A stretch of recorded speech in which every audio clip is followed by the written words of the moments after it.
traveling looks a lot different these days, but if you're getting the itch to pack your bags and head out for a getaway, there are some things to keep in mind. Our partners at Travel + Leisure are breaking it all down for us. If you've caught the travel bug but want to make sure you are staying safe, you can be sure that airlines and hotels are taking extra precautions. Things just might look a little different. Well, everything we're hearing from our writers and contributors is saying, it's like nothing they've ever seen.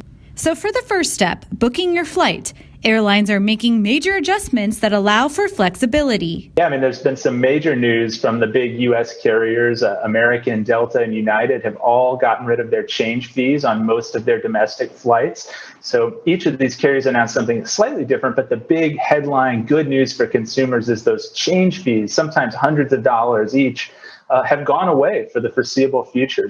Another option, you can book now and pay later. Yeah, a lot of airlines have started using these companies. Affirm is one, Uplift is another, that give you the opportunity to pay for a flight or a vacation over time. So no or low interest rates on those, and really give you the ability to make a small monthly payment towards that big trip that you've been saving up for. Once at the airport, expect to see more safety precautions, but less people. On the one hand, it's all about sanitization, hand washing, staying 6 feet or more away from people. On the other hand, the crowds are all gone. And so in some ways, flying is a little bit easier, a little bit less stressful. And don't forget your snacks. You've got to pack your patience for sure, but also make sure to pack your snacks. There's been a lot of cutbacks in terms of meals and drinks. So if you can go with your own stuff ready, you'll not be disappointed. Next step, if you are heading to a hotel, you can expect to see some changes there as well.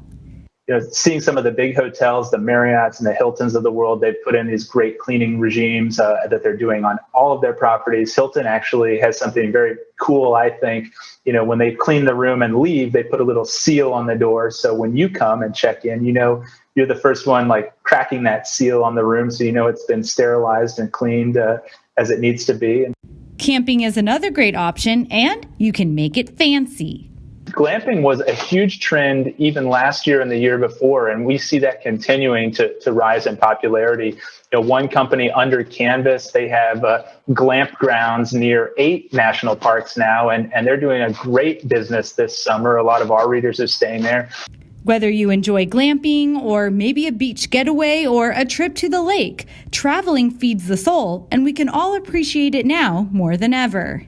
Try to be optimistic about travel, and I think one of the great things that we've learned from this is really what a privilege and blessing it's been to, over the years past, be able to travel the world, to see new places and meet new people and make incredible memories. So, I'm hopeful that in the coming months and years, we'll remember this time when we weren't able to travel and realize how precious it is to be able to go out and see the world in the future. Follow these steps from Travel + Leisure and you will be clear for takeoff. Our travel and leisure experts also tell us that flights are a whole lot cheaper now more than ever. So if you are thinking about booking a flight, now's the time to do it. For more travel tips and suggestions, you can grab a copy of the latest issue of Travel + Leisure or go to their website, travelandleisure.com. Travel + Leisure is owned by the same company that owns this station, the Meredith Corporation.